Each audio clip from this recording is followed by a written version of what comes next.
जय हिंद दोस्तों, कैसे हो आप और आपकी कैसी चल रही है पढ़ाई। उम्मीद है आप सब अच्छे होंगे और आपकी पढ़ाई भी एकदम बेहतरीन और बिंदास चल रही होगी। तो भैया आप भी 18 फरवरी बोले तो कल आप हिंदी का पेपर देने जा रहे हो, तो ये वीडियो आपके लिए एकदम मोस्ट इम्पोर्टेंट होने वाली है।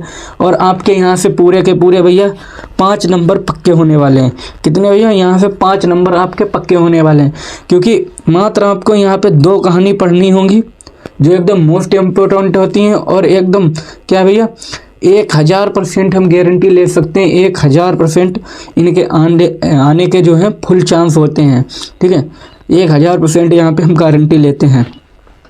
और मात्र 2 कहानी, और ये भी हम यहाँ पे बताएंगे भैया कहानी लिखने का सही तरीका क्या है। क्योंकि भैया बहुत से जो मेरे भाई बहन हुए हैं उन्हें क्या है भैया, कहानी तो उन्हें मालूम होती है अच्छी तरह से, लेकिन उन्हें सही लिखने का तरीका नहीं मालूम होता है। जिससे क्या होता है, अगर 5 नंबर की कहानी है उन्हें क्या है 2 नंबर माइनस हो जाते हैं उनके, और क्या है 5 नंबर में से उन्हें 3 ही नंबर मिलते हैं। ठीक है, मगर कहानी तो पूरी मालूम है, तो भैया उसे क्या है अच्छी तरह से लिखो, जिससे क्या है जो एग्जामिनर है उसे अच्छा इंप्रेशन जाए। ठीक है, अगर अच्छा इंप्रेशन उसके पास गया तो क्या करेगा वो, आपको पूरे के पूरे 5 नंबर दे के जाएगा, भले ही थोड़ी सी आपकी गलत हो कहानी बीच में। क्योंकि एग्जामिनर के पास एक कॉपी नहीं होती है, उसके पास भैया कम से कम 100-200 कॉपी होती है, वो उसे अच्छी तरह से नहीं चेक करता है। ठीक है, तो इतना ध्यान रखना। लेकिन आपको क्या कौन कौन सी चीज़ों पे ध्यान देना है कि आपका एक भी 5 नंबर में से 5 नंबर मिले, एक भी नंबर ना कटे। तो चलिए हम बताते हैं आपको सही तरीका, और ये भी बताएंगे आपको, ये हम कहानी बताएंगे ट्रिक से। ठीक है, ट्रिक से बताएंगे, आपको 1% भी रटना नहीं पड़ेगा। और इसे पूछने की संख्या पूछे तो भैया 2018 से 2025 तक बिना रुके भैया हर साल पूछी जाती है। और किस तरह से प्रश्न बनता है ये भी आपको बता दें। आपका जो पेपर में है आपको 3 कहानी मिलेंगी, 3 कहानी मिलेगी, उसमें से आपको 1 कहानी करनी पड़ती है। पहले मिलेगी बहादुर कहानी मिलेगी, पंचलाइट मिलेगी, और एक और आती ध्रुव यात्रा। उसमें से 3 मिलेंगी, आपको 2 करनी होती हैं, सॉरी 1 करनी होती है। तो आप कैसे करोगे, और आपको ये एकदम क्या है एकदम ट्रिक से बताएंगे। तो चलिए बढ़ते हैं। पहली क्या है भैया, पंचलाइट। तो पंचलाइट कहानी को आप किस तरह से पढ़ें और किस तरह से लिखें कि एक भी नंबर ना कटे। तो सबसे पहले आपको हेडिंग डालनी है प्रमुख पात्र। क्या डालनी है? प्रमुख पात्र। अब इसमें लिखना क्या है भैया, इसमें आपको प्रमुख पात्र का मतलब होता है मेन कैरेक्टर। जो जैसे फिल्म वगैरह देखते हैं उसमें क्या होता है, हीरो होता है, हीरोइन होती है और विलन वगैरह होते हैं। इस तरह से इस कहानी में भी भैया प्रमुख पात्र डाल के लिखना है। तो लिखेंगे भैया जो गोधन है ये कौन है भैया, ये इस कहानी का क्या है भैया, हीरो है। इस कहानी का ये क्या है, हीरो है। और ये है भैया मुनरी। मुनरी का क्या है भैया, ये इस कहानी का क्या है, हीरोइन है। हीरोइन है इस कहानी की, ये है हीरोइन। और फिर आ जाती है गुलरी काकी। ये गुलरी काकी कौन है, ये है भैया हीरोइन की क्या है भैया, माँ है। ये हीरोइन की क्या है भैया, माँ है। फिर आ जाते हैं भैया यहाँ पर चौथा है सरपंच जी, मतलब गांव के ये क्या है, मुखिया हैं। ये क्या है भैया, मुखिया, मुखिया हैं। ठीक है, यही काम बिगाड़ते हैं सब। फिर आ जाती है कनेली। अब भैया ये कनेली कौन है, ये कनेली भैया हैं, कनेली हैं मुनरी की जो है सहेली, फ्रेंड है। ठीक है, ये मुनरी के क्या है, सहेली है। तो यहाँ से कहानी आप समझिएगा। अगर कहानी देखोगे तो भैया यह बहुत बड़ी है, मगर लेकिन आपको लिखनी है, शब्द सीमा 80 देती है। 80 शब्दों में आपको कहानी लिखनी होती है, पूरा सारांश। ठीक है, लेकिन आपको लिखना तो ज़्यादा पड़ेगा, लेकिन अगर इसमें से आप छोड़ भी देते हो आधा, ठीक है, तो भी कोई दिक्कत नहीं है।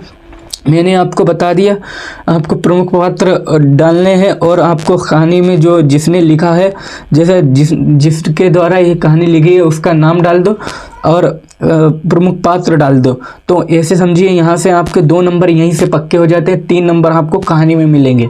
ठीक है, इस प्रकार अगर आप लिखोगे तो एक भी नंबर नहीं कटेगा। ठीक है, तो अब समझिएगा कहानी क्या होती है भैया। गोधन जो नाम का लड़का है, इसे मुनरी नाम की लड़की से प्यार हो जाता है। ठीक है, गांव की लड़की मुनरी से इसे प्यार हो जाता है। और एक क्या करता है, गोधन जो लड़का है ये मुनरी के घर के सामने से क्या करता है, सिनेमा का गाना गाते हुए डेली निकलता है। सिनेमा का गाना का मतलब होता है, जैसे गाना आज के ने तुम्हें देखा तो जाना सनम, प्यार होता है एक दीवाना सनम, यही गाने यार गा के वो क्या करता है, निकलता है, जिससे क्या है मुनरी क्या है अपने घर से बाहर निकले और जो है गोधन को देखे, मतलब मुझे देखे। ठीक है, तो क्या करते हैं, ये बात क्या है गुलरी काकी को हजम नहीं हुई, मतलब मुनरी की माँ को ये बात हजम नहीं होती है। तो ये क्या करती हैं भैया, इनकी शिकायत क्या करती है सरपंच जी से कर देती हैं, मतलब गोधन की शिकायत क्या करती है सरपंच जी से करती हैं। ये क्या कहती हैं सरपंच जी, ये गोधन नाम का ये लड़का है, ये क्या करता है मेरे घर के सामने से डेली निकलता है और क्या करता है सिनेमा का गाना गाता हुआ डेली निकलता है।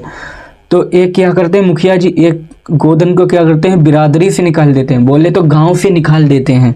ठीक है, फिर इतनी बात क्लियर हो गई। अब चलिए बढ़ते हैं आगे। अब होता क्या है भैया, अब क्या होता है, अब जो होता है एक दिन क्या होता है, एक दूसरे सिटी या शहर में बोले उसमें क्या करता है एक रामनवमी का मेला लगता है। रामनवमी की मेला में क्या होता है भैया, गांव के सारे लोग, गांव के जितने भी लोग हैं वो क्या करते हैं रामनवमी के मेले में जाते हैं और वहाँ पे क्या करते हैं एक चंदा इकट्ठा करके एक लाइन टेन लेते हैं, जिसे हम पंच लाइट बोलते हैं। ठीक है, वहाँ से क्या करते हैं ये लोग एक पंच लाइट खरीदते हैं और जिससे जो पैसे बचते हैं, मतलब पंच लाइट खरीदने के बाद जो पैसे बचते हैं उससे क्या करते हैं ये पूजा और पूजा पाठ की क्या करते हैं सामग्री ले लेते हैं। सामग्री लेके क्या करते हैं ये लोग फिर अपने घर आ जाते हैं, मतलब अपने गांव आ जाते हैं। गांव में आने के बाद ये लोग क्या करते हैं भैया, उस जो पंच लाइट को है क्या करते हैं जलाने का प्रयास करते हैं, मगर ये भैया गांव के भोले भाले लोग थे, पंच लाइट जलाना नहीं जानते थे। फिर यहीं पे भैया ट्विस्ट आता है गोधन। अब गोधन को पंच लाइट जलानी आती थी, ये बात तो सबको पता नहीं थी, ये बात पता थी मुनरी को। अब मुनरी को भैया पता थी ये बात। अब मुनरी क्या करती है बड़ी चतुराई से, मतलब बहुत ही चतुराई से ये बात क्या करती है कनेली अपनी सहेली को बताती है, और कनेली जो सहेली है ये क्या करती है ये बात सरपंच जी बोले तो पंच तक ये बात पहुंचा देती है। ठीक है, फिर क्या करते हैं ये लोग गोधन को क्या करते हैं पुनः, मतलब तुरंत अपनी बिरादरी बोले तो गांव में क्या करते हैं शामिल कर लेते हैं।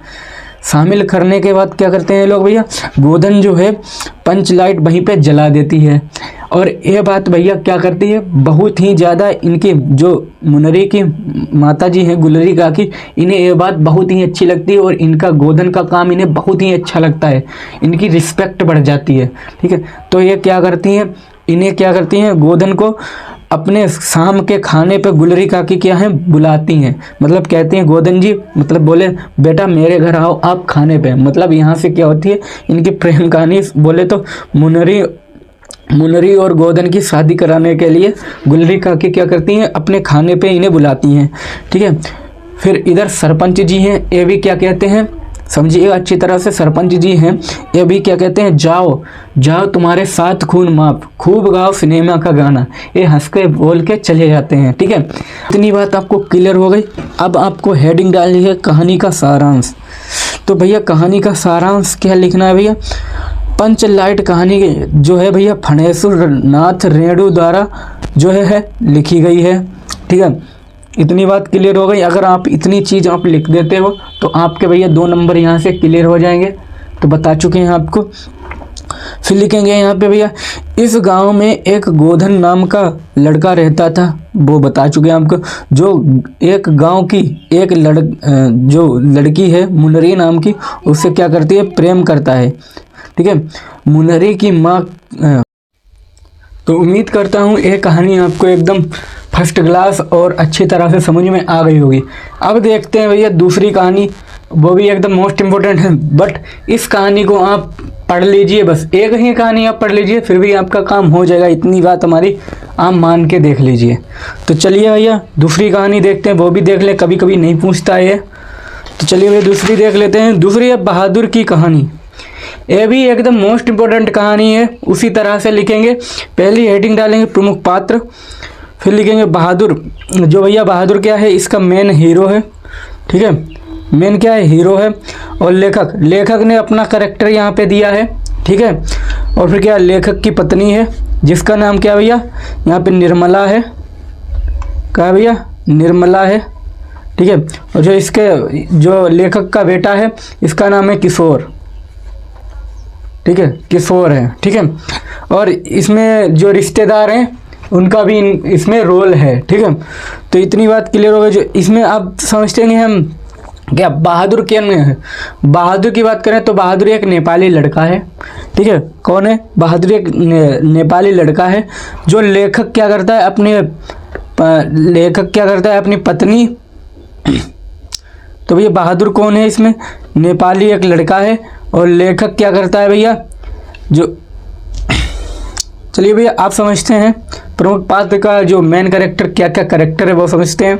तो बहादुर क्या है भैया, एक नेपाली लड़का है और ये क्या करता है अपने परिवार में जो जब रहता था, मतलब अपने घर में रहता था, जो इनके माता पिता हैं इनसे सही व्यवहार नहीं करते थे, मतलब भैया इसे मारते थे पीटते थे। इससे क्या हुआ था भैया, परेशान हो गया था। तो ये क्या करता है अपना घर छोड़ के, मतलब अपने घर से ये दूर भाग जाता है, ठीक है। और लेखक क्या करता है, लेखक के घर वालों को एक चाहिए था नौकर, तो ये बहादुर लड़का मिल जाता है। ये लेखक क्या करता है अपने पत्नी और बेटे के कहने पर क्या करता है, लेखक बहादुर को नौकर के रूप में, क्या भैया नौकर के रूप में अपने घर में रख लेता है। फिर क्या ट्विस्ट आता है भैया, समझना अच्छी तरह से।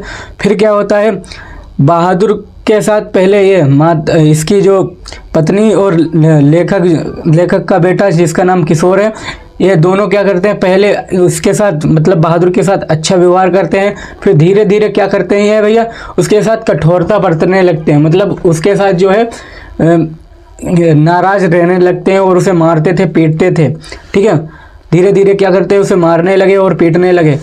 भैया जो बहादुर है वो बेचारा सीधा साधा लड़का था, उसके वो पूरे घर का, जो लेखक के पूरे घर का क्या है भैया काम अकेले उठाता था, कपड़े खींचना खाना बनाना सब कुछ वही करता था। और फिर भी भैया उसे क्या है गाली गलौज दुनियादारी सुनने को मिलती थी, उसके बाप को गाली देते थे, उसकी माँ को गाली देते थे। फिर क्या भैया, और एक दिन फिर क्या होता है, इनके घर मतलब लेखक के घर क्या होते हैं, उनके लेखक के रिश्तेदार आते हैं। और क्या होता है, रिश्तेदार आते हैं और रिश्तेदार के जो पर्स होते हैं, जो पैसे वगैरह होते हैं, वो रिश्तेदार कहीं भूल जाते हैं, मतलब बैग वगैरह में, और कहते हैं भैया मेरे पैसे चोरी हो गए। रिश्तेदार कहते हैं मेरे पैसे यहाँ से चोरी किसी ने चुरा लिए। अब सब लोग देखते हैं यहाँ पे यही लोग हैं, तो भैया सारा इल्ज़ाम किस पे डाल देते हैं, बहादुर पे यहाँ पे सब इल्ज़ाम डाल देते हैं।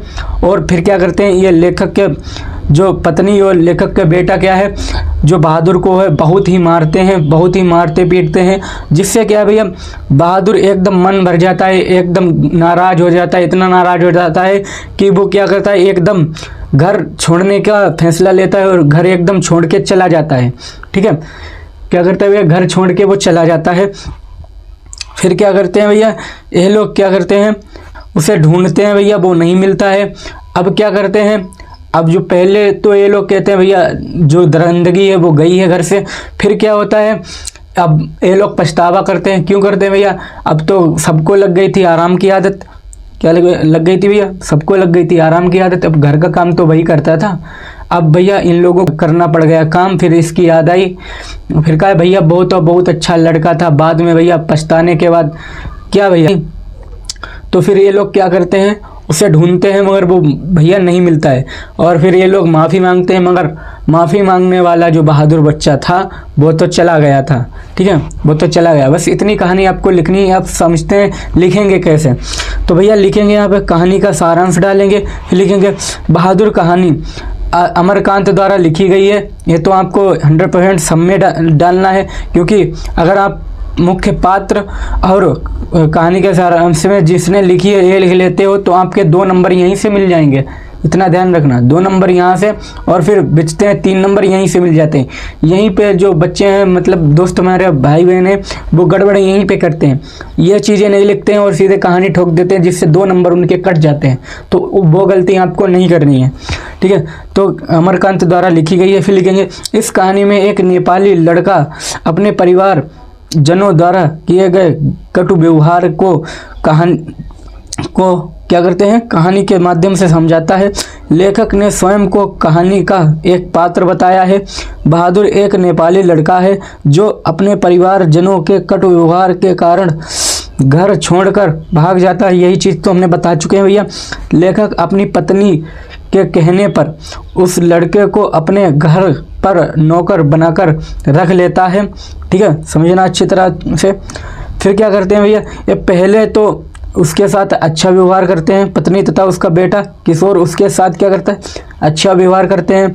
लेकिन धीरे धीरे भैया करते हैं, ये धीरे धीरे क्या करते हैं, उसके साथ कठोरता बरतने लगते हैं, मतलब कठोरता व्यवहार करने लगते हैं। ठीक है, फिर क्या लिखेंगे, वह लड़का घर का सारा, मतलब जो कि बहादुर है वो घर का सारा काम अकेले करता था।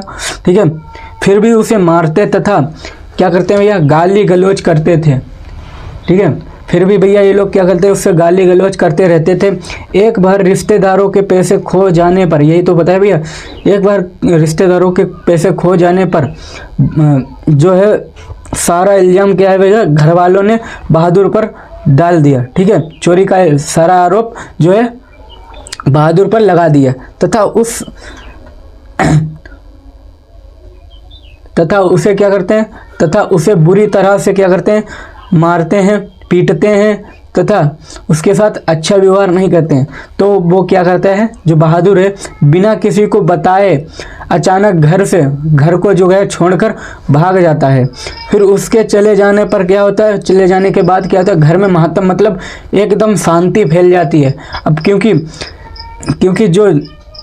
क्योंकि जो सभी लोगों को क्या है, आराम की आदत लग चुकी थी और क्या भैया, इसलिए घर वालों को अपनी गलतियों का एहसास होता है और वे लोगों को अपनी गलती को क्या होता है भैया, गलती का एहसास मानते हैं। और लेकिन उन्हें माफ़ करने वाला जो बहादुर लड़का है वो वहाँ से जा चुका था, क्योंकि भैया जब वो जा चुका, माफ़ी किससे मांगोगे। ठीक है, तो इस तरह से आपको यहाँ से कहानी लिखनी है, आपको बता चुके हैं। ये चीज़ आपको देख लेनी है। अगर नहीं समझ में आए तो वीडियो एक बार और देख लेनी है। 2 बार वीडियो देखोगे आप एकदम क्लियर हो जाएगी कहानी, आपको रटनी एक तरह से नहीं है। तो इस तरह से आप लिखोगे तो पूरे के पूरे 5 नंबर मिलेंगे। और हमारे चैनल को सब्सक्राइब जरूर कर लें, क्योंकि कल हम आपको बताएंगे कॉपी कैसे लिखें कि पूरे नंबर मिले। ठीक है, तो जय हिंद जय भारत। आज की इस वीडियो में इतना ही। लाइक और सब्सक्राइब जरूर करें, तो कल एकदम मोस्ट इम्पोर्टेंट वीडियो आने वाला है। जय हिंद जय भारत।